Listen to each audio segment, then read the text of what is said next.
हमेशा खाना खाएं तो चबा चबा कर खाएं, इतना चबाएं जितने आपके दांत। दांत आपके 32 हैं तो 32 बार चबाएं, ताकि अच्छे से लार मिलकर अंदर जाए और अच्छे से खाना पचे। इसके बाद छठा नियम है कि खाना जब भी खाएं तो जमीन पर बैठ के खाएं।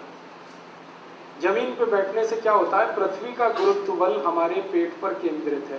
पेट की नाभि पर गुरुत्वाकर्षण होने से नाभि चार्ज है, नाभि के पड़ोस में जठर है, वो चार्ज है। जठर के चार्ज होने से अग्नि तेज होगी, खाना जल्दी पचेगा, इसलिए बैठ के। उसके आगे का 7वां नियम है, दोपहर को जब आप खाना खाएं तो आराम जरूर करें, कम से कम 48 मिनट, क्योंकि दोपहर को खाना खाते ही हमारे शरीर का ब्लड प्रेशर बढ़ता है। एक तो सूरज की धूप होती है दोपहर को, और अंदर की गर्मी, दोनों मिलाकर ब्लड प्रेशर बढ़ता है। बीपी बढ़ेगा तो आराम ही करना पड़ेगा, काम नहीं कर सकते।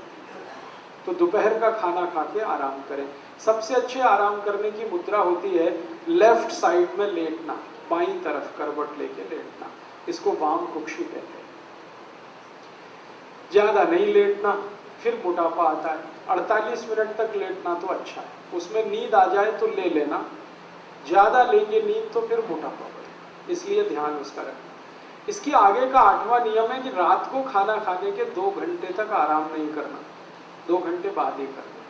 रात के खाने के बाद पैदल चलना बहुत जरूरी है, 1000 कदम। उसके बाद कुछ और काम करके फिर आराम करें 2 घंटे के बाद, क्योंकि रात को ब्लड प्रेशर कम होता है और कम ब्लड प्रेशर में आराम करना खतरनाक है। ऊंचे ब्लड प्रेशर में, हाई बीपी में काम करना खतरनाक है, लो बीपी में आराम करना खतरनाक है। तो इसलिए रात को 2 घंटे बाद आराम करें, दोपहर को तुरंत आराम करें। इसके बाद का 9वां नियम है, 9th, कि आप जब खाना खाएं तो 2 चीजों को ध्यान रखें, एक साथ ऐसी ना खाएं जो एक दूसरे के विरोधी। ठंडा गरम साथ में ना खाएं, दूध और दही साथ में ना खाएं, उड़द की दाल और दही साथ में ना खाएं, खट्टे फल और दूध साथ में ना लें, कटहल की सब्जी के साथ दूध ना खाएं, कच्ची प्याज खा रहे हैं तो दूध नहीं खाएं, दही में नमक डाल के ना खाएं, हमेशा दही में मीठी चीज डालें। ये आपको थोड़ा झटका लगेगा, ये क्या बोल दिया, दही में नमक ना खाएं, क्योंकि रायता तो बिना नमक के बनता नहीं है। बात ऐसी है कि ये जो दही है ना, ये जीवाणुओं का घर है। अगर आप लेंस लगा के देखेंगे तो दही में लाखों जीवाणु होते हैं, हम लोग अंग्रेजी में उनको लैक्टोबैसिलाइज कहते हैं।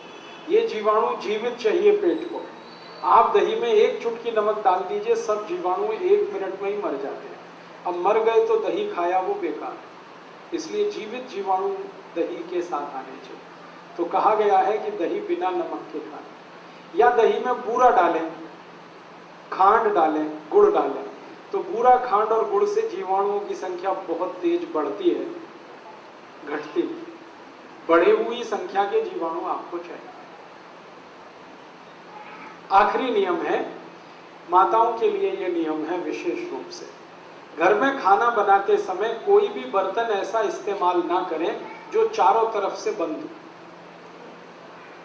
हाँ, हमेशा खाना बनाने वाला बर्तन खुला हुआ हो, आधा खुला आधा बंद है तो भी चलेगा, पूरा बंद ना हो। क्यों? बाहर की हवा खाने को बनाते समय अंदर प्रवेश करनी जरूरी है। भागवत जी ने कहा कि भोजन को पकाते समय सूर्य का प्रकाश या पवन का स्पर्श, दोनों में से कोई एक चीज आवश्यक है।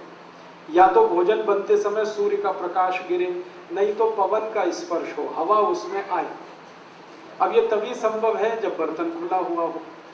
मतलब सीधा सा ये है, भागवत जी कह रहे हैं प्रेशर कुकर में खाना ना हो।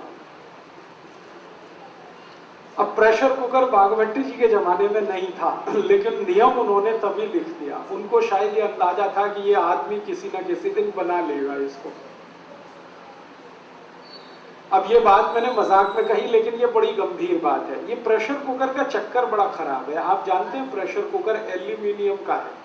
एल्यूमिनियम दुनिया का सबसे खराब मेटल है, धातु है, खाना बनाने के लिए और पकाने के लिए। मैंने एक सर्वे किया था आज से 10 साल पहले कि गरीबों को सबसे ज्यादा अस्थमा, दमा और टीबी क्यों होती है गरीबों को। उस सर्वे का रिजल्ट आया कि सारे गरीब लोग एल्यूमिनियम के बर्तन में खाना बनाते हैं और खाते हैं, यही उनके दमा और अस्थमा का कारण और टीबी का कारण। अब हमने घर में अगर लाया है प्रेशर कुकर तो ये भी तो दमा और अस्थमा की बीमारी ही है।